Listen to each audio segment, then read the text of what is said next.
There you go. Recording in progress. Hopefully you all got the notification and are okay with consenting to recording.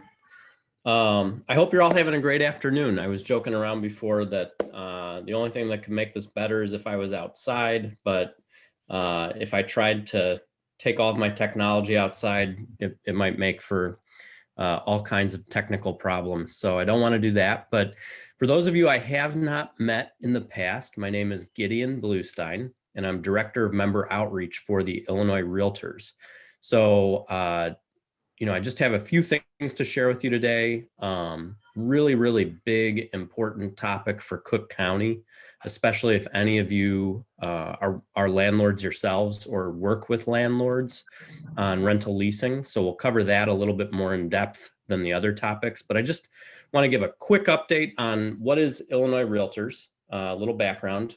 I'll go in depth on the Cook County Residential Tenant Landlord Ordinance, and then a couple of quick state and federal updates, some new and proposed laws, and then just a little pitch for you to be involved in shaping these laws. So also, I've got all my contact up there. If I don't answer one of your questions, or if you put something in the chat, or if I'm not able to get to it, feel free to text me, call me. To be honest, email is the best. Simply because then I've got a record of it. I can go gather whatever information I need, and then I can email you back. So you've got that contact info, and I'm sure that your office will share these slides and the recording after the presentation. So let's dive right in. All right, so just a few minutes, not even, just like 2 minutes on Illinois Realtors' mission.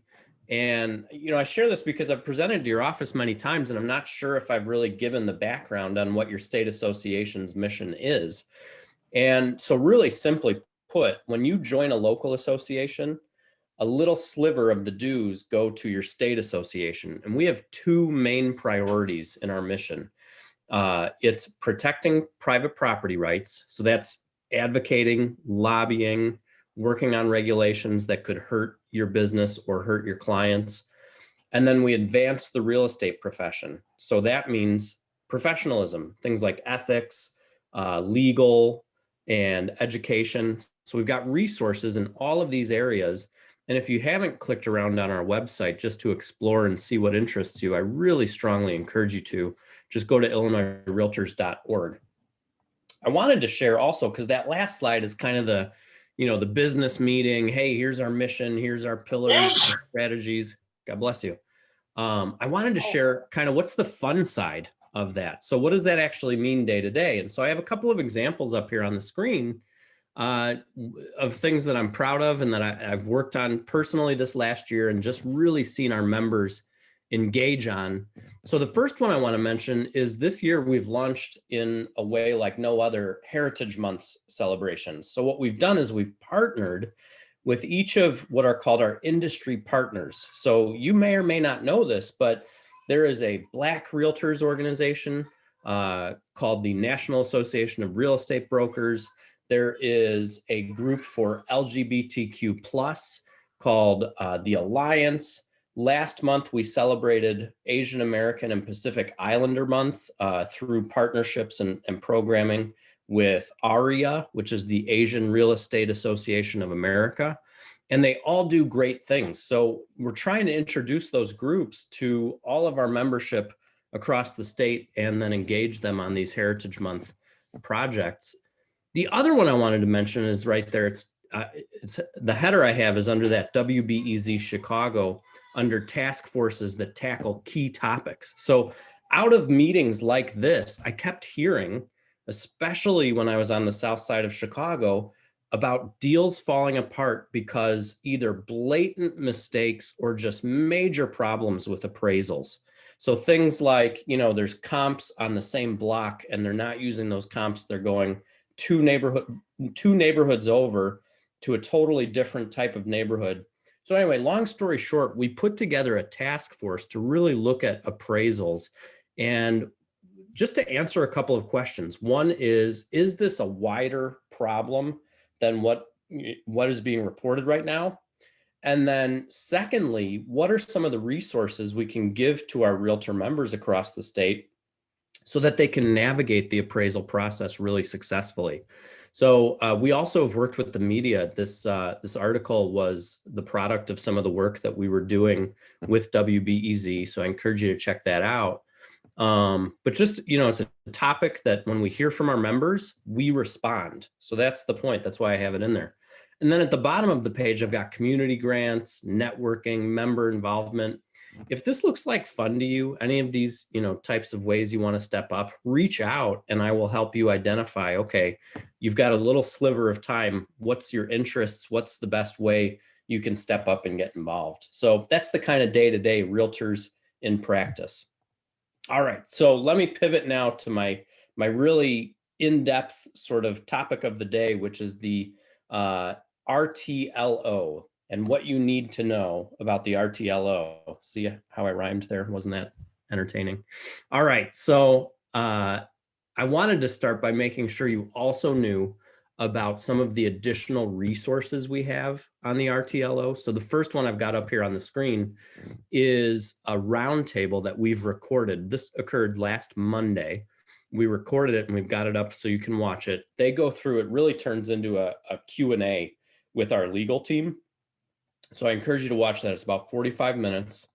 And then the second list of resources I've got here is a member resource guide. Our legal team put this together and it's great. If you are doing rental leasing and you're like, what is this RTLO? I don't know anything about it. And your pulse is quickened, you're stressed out, read this guide. You'll be able to go through it in about 20 to 30 minutes, maybe even less, and you'll feel better. So definitely take a look at that. It also includes sample disclosures and some notification templates, so you don't have to reinvent the wheel. Really a great guide for you to implement if you're doing rental leasing in Cook County. And then Cook County has resources as well. If you go to cookcountyil.gov/RTLO, I'll highlight it. Maybe, oops, I shouldn't have done that. I can't highlight it, but it's up there on the screen and I will share these slides. They've got some good resources as well. And then our legal hotline, of course, you can contact Monday through Friday, 9 to 4, if you have other more specific questions. Okay, so let's dig into this a little bit. RTLO, what is it? Well, it's short for Cook County Residential Tenant and Landlord Ordinance. It's effective as of yesterday, June 1st of 2021. Now, the background on this is that we worked very closely with the Cook County Board all through last fall and into the winter before they passed it, because it started out as being something, if you've done any leasing in Chicago, something much more like the RLTO in Chicago. And we wanted to make sure that we could work with the Cook County Board to try to improve this ordinance and not have it be so damaging. And we didn't get everything we wanted, but we got a lot of things included or changed that make the ordinance better. So where does it cover? It covers all of Cook County, not just unincorporated. So any municipality in Cook County, except for Chicago, Evanston, and Mount Prospect. And the reason those three municipalities are excluded is because they already have their own tenant landlord ordinances, okay? It covers most residential rental properties. I'll go through which ones are exempt, and then it will require changes to your lease. So if, again, like I said, I'm probably sounding like a broken record, but if you have properties in Cook County or you're doing residential leasing in Cook County, you're going to need to update your lease. So you're going to want to get together with your attorney, make sure they understand this ordinance and that the lease is updated. The penalties, because everybody always asks, the penalties could be a range of penalties based on which section is violated, but it could be up to 2 times the month's rent plus the tenant's attorney's fees. So the way I'm paraphrasing, but one of our attorneys described it as, if you get accused of a violation, one way or another, you're going to be paying, because at the very least, you're going to be paying your own attorney's fees. So make sure you understand this and incorporate the changes that are needed. Okay, so first I want to talk about who's exempt. I'm not going to go through every bullet point because there's a bunch of these little nitpicky, but if any of you are operating a convent or a monastery, as you'll notice, those are two that are exempt in the list. So don't try to get cute by converting your rental properties to be a convent. It's not going to work. Won't hold up in court. But there's two that I want to highlight that are exempt that probably will apply to most of your questions. The first is a residential 6 units or less if it is owner occupied. All right. So anywhere 2 flat to 6 flat, if it's owner occupied and they rent out the other units, that is exempt from this ordinance. The other one is very narrow, but I think really applies to our industry and is important to know. It's a residential single family home or a condo unit, provided that it's the only unit that is leased by that owner. They also have to have lived in it or had a family member living in it within the last 12 months, and they have to manage it. They can't have a property manager managing it. So it's a pretty narrow exemption, but it could really apply because you might have that client that has a condo and decides they want to buy something with a bigger yard and they decide they want to lease it out. Well, they'll be exempt from this ordinance. So important exemption to know about.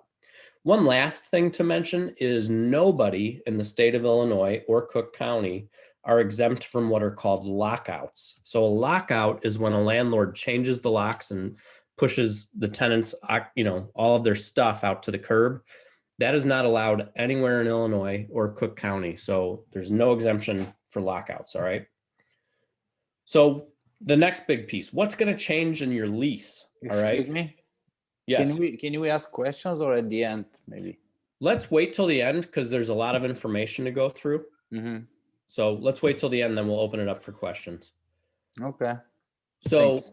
what's going to change in the lease? There is a cap on late fees that will be part of this. And the way that's calculated is at $10 per month for the first $1,000, and then 5% of any amount more than the $1,000. So the example I have here is if the rent is $1,500 a month, you've got $10 for the first 1,000 plus 25, which equals 5% of the remaining 500. So it's a total of $35 that can be charged in a late fee. I'm not going to go through every single one of these prohibited provisions, but these are the things that cannot be in your lease. The way I would summarize all of these is that you can't put something in your lease that isn't legal and then say what it was in the lease. So you can't just put it in the lease and say, well, this was a legal document. They agreed to it to try to get around any of the local, state, or federal laws. So that's the way you can kind of summarize all of these things. There's a couple of others that are worth noting. So one is the non-disparagement clause. You can't include in your lease something about the tenant, something that restricts their free speech to be able to give a review if it's a negative review about the unit or the landlord. They can't waive their right to trial by a jury in the lease.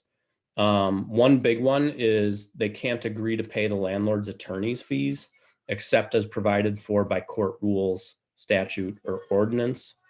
So again, you're just going to want to familiarize yourself with these things. Sit down with your attorney, make sure that you don't have anything in your lease that would violate the ordinance. All right. So another big one is move-in fees. This was one of those negotiations where last fall, they were just going to eliminate move-in fees and say landlords are not allowed to charge move-in fees. And we said, wait, that's not going to work. You've got HOAs, you've got real costs relative to move-in. And so what we did is we were able to get them to agree to allowing move-in fees. All they have to be is they have to be related to the actual move-in. So it can't be like you just pull a number out of thin air, $5,000 move-in fee, and I have no idea what that is actually related to in terms of a cost. You have to provide an itemized list of what the estimates are, as long as they're reasonable, and what the cost will be going to. So my second page here on move-in fees, I've got a list of some examples. It's not comprehensive, but it's just some examples of things that could be eligible for move-in fees. So things like trash and debris removal, administrative oversight. So if you need to send a staff person or be on site, your time is valuable. So you can charge for being on site during the move-in. Having security at the building, cleaning and maintenance, elevator reservation. So all of these things could be realistic, tied to a move-in fee. We also, as I note here, have a move-in fee disclosure. Remember that member guide I told you about has some disclosures, sample documents. We have a sample move-in fee disclosure as part of that member guide. All right, so a couple of other things, utilities. You're going to need to provide, and we have another sample addendum, you're going to need to provide an estimate of what a year's worth of utilities will cost to the tenant. So this is just supposed to be for transparency and budgeting. I gave a presentation on this a week ago, and this particular thing on the utilities, people were really overthinking it. It doesn't have to be exact. You just have to look at, okay, what do we estimate 12 months of utilities is going to be? Look at a similar unit or look at the last 12 months of utilities and be able to estimate and disclose that to the tenant. There is a heat requirement. I've got the details there up on the screen. It's from September 15th through June 1st. The temperature inside the unit has to be at least 68 from 8:30 to 10:30, and then at least 66 from 10:30 to 8:30. And then lease termination, it just requires a 60-day notice before termination of the rental agreement. This one is the bed bug detection. That puts the onus on the tenant in terms of notification issues. And then the last piece is that a summary or the ordinance has to be provided to the tenant as part of the lease. Similar to the Just Housing Amendment, they said a link to the lease or to the ordinance was acceptable. I believe Cook County will say the same thing about the RTLO. So you can likely check with your lawyer. You can likely include just a link to the RTLO as part of the lease. All right, security deposits, another big one. So originally, they were going to mandate that security deposits be like Chicago, where they have to accrue interest. It's got to be to the penny. If you're off by any amount, it can result in these big fines and penalties. We got them to take a step back and walk off of that interest aspect of it. But there are still some rules around security deposits. So there's a limit of 1.5 times 1 month's rent. And if you are charging more than 1 month's rent for the security deposit, anything over that 1 month's rent, the tenant has 6 months to pay the additional. So the example I've got up here on that $1,500 month rent, if you're going to charge 1.5 times, that would be $2,250, 750 of which can be paid over 6 months after the initial payment of $1,500. All right. And you're going to want to spell all of this out in your lease so that it's all clear. A couple of other things about security deposit. It has to be held in a financial institution that's located in Illinois. And the name of that financial institution has to be disclosed to the tenant. One other key thing is that the ordinance says you cannot commingle the security deposit with the rest of the landlord's assets. So it needs to be in a standalone account. All right. There's a couple of other things, basically just notification if there's a transfer of the security deposit, if the bank shuts down, you have to notify your tenant. And then in terms of returning the security deposit, it has to be returned within 30 days. Any deductions have to be itemized. I imagine that's something that most landlords are already doing, but it just spells it out. So these other ones, probably not huge deals that'll impact that many people, but worth mentioning. Property foreclosure. If the property goes into foreclosure, there's a requirement to notify the tenant. Code violations. If there's been any code violations in the last 12 months, that's something that the tenant needs to be made aware of. It has to be disclosed. And then property ownership, management, agent disclosure. If there's a change in property management, it has to be noticed to the tenant. Retaliatory conduct. So this is pretty straightforward. It says you cannot retaliate against a tenant for, basically exercising their legal rights. And then lockouts, as I mentioned before, not allowed anywhere in the state or county. Okay, so kind of rounding the curve or wrapping up, what's the next steps you should take, right? So I just threw a ton of information at you. What's the next steps you should take? One is review the Illinois Realtors materials. So check out that recorded webinar. Check out the member implementation guide. Remember, it has sample documents you can use. And then if you have further questions, you can contact our legal hotline. I know somebody's going to ask the question, so I'm going to answer it right now. The question is going to be, is Carr or Main Street, are they offering an updated residential lease? The answer is they are working on it. If I were a betting man, I would say yes, and hopefully soon, but I cannot 100% say for sure today, yes. All right. Did I waffle enough on that for you? I apologize. I would love to be able to say yes. It's being worked on right now. Okay. Cook County's resources, review those. So those are available again, like I said, at cookcountyil.gov/RTLO. And then really important, meet with your attorney. Here's why I say this, because we can give you all of this information, but technically we are not your attorney, right? We are making you aware of this situation. To be fully, I hesitate to say bulletproof, but to be as protected as possible, make sure you meet with your attorney, update that lease. Here's one example of why it's so important. They don't spell out in the ordinance if a current lease, so say you signed a lease on May 31st, they don't spell out in the ordinance when that lease needs to be updated. There's a good argument that can be made that it doesn't need to be updated until renewal. But you need to be able to point to and say, well, my attorney's interpretation of the ordinance was this, and this is why we are deciding to wait until the update of the ordinance. So you can't just arbitrarily say, well, I didn't know. That's not really going to hold up. But that's just one example of why it's important to meet with your attorney, have an implementation plan, and be ready to go. All right, I'm going to pause here to find out if there's questions, and maybe we'll spend a few minutes on Q&A.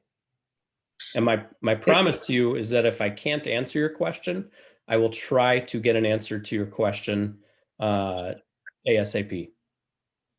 Hey, Gideon. Yes. For this interim period, and I need you to kind of think what the differences are, because most of the stuff we do is in Chicago, city of. Okay. If we were, I'm trying to think of everything you said. If we were to write, based on these changes, a Chicago style lease with following Chicago RLTO, would that essentially, I think the only thing I could see here that overkills it is on the interest on the security deposit, which these days is pennies, right? Is there anything else, if we go into the suburbs, that we need to be aware of? Aside, the only other thing I think of is this, any security deposit above a 1 month's rent. Is there anything else that we need to be aware of that we have to add above and beyond what Chicago does? Because it seems like Chicago kind of overkills us a little bit and we'd be covered pretty much. So here's my sort of, not so straightforward answer. I can't say black and white, here's Chicago's, here's Cook County's, here are each of the differences.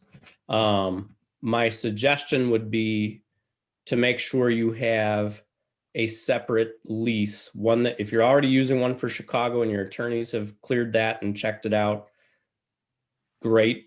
I would certainly, if you have rentals in Cook County outside of Chicago, I would make sure you review the new Cook County ordinance with your attorneys to make sure that there's nothing that you missed.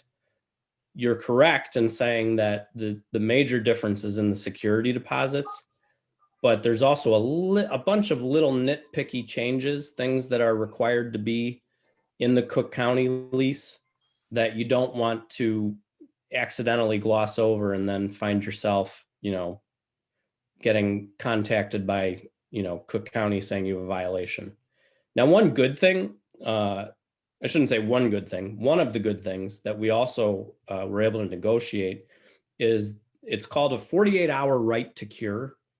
And what that means is that for certain provisions of the ordinance, if there is an accusation of a violation of the ordinance, it allows 48 hours to make it right before it'll become a full violation. So that was one thing we were able to negotiate. The reason for that was because in Chicago, as some of you probably know, any violation of the ordinance can turn into a class action lawsuit. We've heard the horror stories of a minor infraction turning into a class action. Okay, thank you. I got a question. Gideon, this is Tony. So when you're talking about commingling of security deposit with other assets, would it be okay for the landlord to keep the security deposit in the bank account that actually does all the ins and outs for the actual property, or it has to be completely separate bank account? So I hate to push this off, but I've thought about that even specifically for myself. And here's why. Hopefully I'm not disclosing too much about myself, but I have rental properties. And to your point, each property has its own account. Mm-hmm. And I've thought, okay, for myself, am I going to keep the security deposit in that account or have a separate account for just the security deposits? Here's my non-answer. I think you need to ask your attorney what they advise. To be as safe as possible, Mm-hmm. it would be the separate account, right? But Oh, that yeah. it seems, Too and much hassle. I'm kind of, don't hold me to this. I know we're recording, but it just seems impractical, right? If you've already got a separate account, why would you have to open a second separate account for the security deposit? But I guess Doesn't make sense. I don't have 100% answer. The answer I have for you is ask what your attorney thinks will hold up the best. Okay, thanks. And one more question, going back to your slide on who is exempt some SFUs. You're saying that, so if the owner is not a corporation, what does that mean? That means that he is exempt? So say Gideon Blustein moves out of his condo and he decides, I'm going to rent my condo instead of selling it. Okay. I cannot go file an LLC with the state of Illinois and then have the LLC sort of owning and operating the condo. It would have to be me personally still owning and operating the condo. In order to be exempt from the... Correct. I see. It has to be personally in your name. Right. And each of these criteria need to be met. It's not just one or the other. Okay, so if I have let's say I lived in one of my condos and then I rented it out, and I have a tenant in there for 3 years now. But looking at that, I have to be there one of the last 12 months. Is that right? Or right? That was from prior to marketing it, prior to putting it on the market. So that's another question that we don't have an answer to. But try to use your best judgment in terms of what the prior 12 months would be. I see. And I want to nuance this, on these things where we don't have, not nuance, but I want to be more specific. So on these things where we don't know the answer yet because the language is a little bit vague. Mm-hmm. One of the reasons that our attorney suggested, sit down with your attorney and have a plan for some of these in writing, because that will hopefully help protect you if you're questioned on it. Like that prior to marketing question. Mm-hmm. If you were asked about that by the county and you said, well, I just decided, that's not going to stand up as powerfully if you say, well, I sat down with my attorney, we came up with office policies based on XYZ. Here it is in writing. When we had the meeting, here's the office policy. That's going to be a lot more of a strong argument. Mm-hmm. Okay. Thank you. Anything else? Gideon, you said it's still up in the air whether, so if I had someone who moved, and the lease was signed in March, and now this is effective June 1st, it's still up in the air whether you have to redo or update the lease or not. Right. So what our attorney suggested was this was his language. He said, there's a strong case to be made that the lease doesn't need to be updated until renewal. But that being said, definitely check with your attorney and come up with a decision, have the decision in writing that shows that you went through, and made the decision strategically, if that makes sense. Okay. Thanks. Yeah. All right, let me run through a couple of other updates. The good news is none of them are quite as scary or long-winded as what I just went through. But some of them are really exciting because I know some of the challenges, like the number one challenge that it seems like everybody's facing, which is crazy market, not enough inventory, really, really competitive. So let me talk about our state update. So here's what happened, a quick recap of what happened in Springfield. Well, the number one thing is we stopped rent control. So thank you for your participation on that. As you know, this is a perennial issue. It did get further than ever before. So I sort of hypothesized that the sponsor is going to still continue to try to go, line up votes, but at least we've got a little breath of fresh air until probably at least next January, if he tries to bring this back up again. My hope, when you see the other things that we worked on, is that we have so much good positive momentum behind bringing new inventory that the rent control thing kind of goes away, but maybe I'm too optimistic. All right, so a couple of other things. Source of income, there was legislation that would have made source of income a protected class. Now, if you're already working in Cook County on residential leasing, this is something you're already familiar with.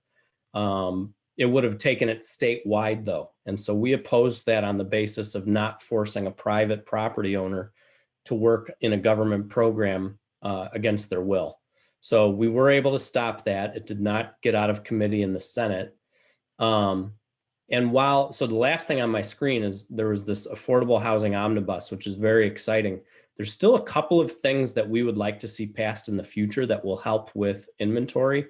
One is we want to see a statewide ban on local ordinances that ban accessory dwelling units.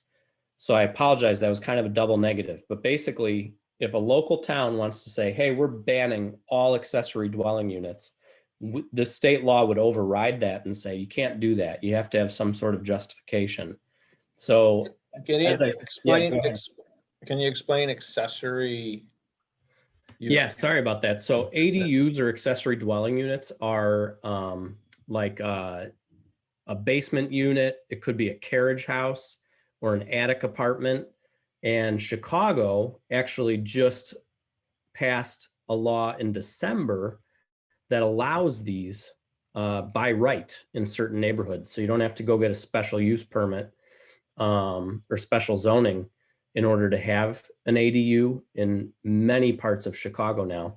It's a pilot program. We wanted to try to expand that basically across the state because we think it will do a lot for housing inventory.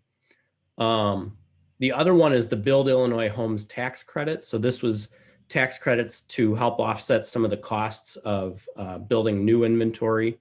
That one did not move, but we're hoping to keep pushing for it in the future. And then finally, this is the really big news that just it's hot off the presses. I think it was Sunday, the Senate passed it. It's this affordable housing omnibus. And so it creates a state grant for affordable housing and appropriates $367 million to that grant for affordable housing across the state. It also provides a state income tax credit. So if you know anything about affordable housing development, you know that the federal tax credit is one of the main drivers of funding. And so this creates a companion state tax credit to try to get even more resources out there. And then this one's the last bullet point I've got here should be pretty interesting. If you are, because I think this could actually help some small and mid-sized landlords offer more affordable units. Basically, if you offer a certain mix or a number of your units, like say you have a 6 flat and you offer, and this is just off the top of my head, so don't hold me to this. You got a 6 flat and 4 of them you keep affordable. based on the level at which you keep them affordable, you will be eligible for a reevaluation of your tax assessment. So basically a lowering of your property taxes to help cover the cost of keeping those units affordable. So this could be a big win for, maybe it's somebody just with 1 or 2 buildings. It's a way that they can take advantage of providing some affordable housing. So there's a couple, my last thing I want to mention is there's a couple of White House proposals on the table. You'll recall earlier I talked about that appraisals situation that we're working on with the task force. The first one here is that just yesterday, the president announced he's instructing HUD to do a interagency project to try to address this issue and come up with some rules around the appraisal process. So that was pretty exciting to read about. The other big piece, these last two are proposals that would be included. If you've seen in the news, there's talk about an infrastructure bill. And we always think infrastructure, we think bridges, roads, highways. The White House is trying to include housing development as part of the infrastructure package, which we know the market right now, and there is a severe lack of inventory. That's really the driver behind this, is trying to get more housing inventory out there into the markets that need it. So just some exciting things happening at the federal level that I thought I would put on your radar. A couple of key dates, and then I will open it up to questions or we can wrap up. But the state, if you didn't see it, Governor Pritzker kind of let slip that June 11th is the full state reopening.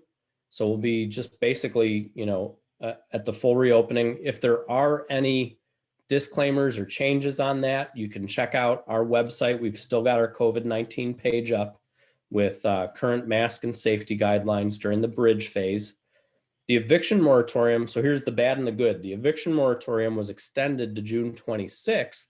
However, the governor has also said that he anticipates that it will not be extended past August.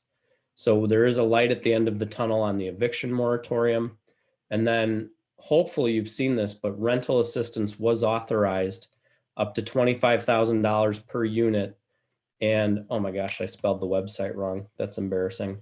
I'm sorry, it's ihda.org. I'll put that in the chat since I screwed it up. But it's ida.org is administering that. So you can go there if you are in need of rental assistance. There. And that's for the tenants, correct? They are the ones who have to. So the way it starts is the landlord starts the application, and then the tenant has to provide their information as well. So I know that's one of the challenges if you have a tenant that's just totally incognito. But unfortunately, that's just one of the requirements.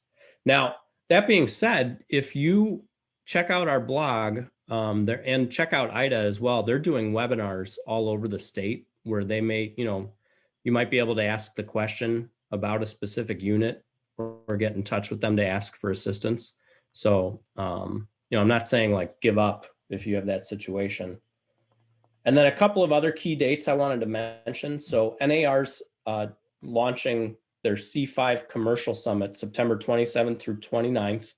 And that's in New York City. So if you're interested in attending, if you're doing commercial brokerage, hit me up and I'll get you some more information about that. Illinois Realtors, we're doing our fall business meetings in Naperville this October 11th through 13th. So if you haven't been to one of our statewide business meetings, I want to encourage you to consider coming. And then NAR has their national conference this November. So finally, I just want to encourage, as I always do, everybody to stay involved, make sure you vote, take action, and invest. My big ask today is about taking action. Make sure you sign up for Realtor Party mobile alerts. So you can get our text messages. Just text the word Realtors to the number 30644. And with that, I will see if there's any questions, but if not, I'll give you your day back.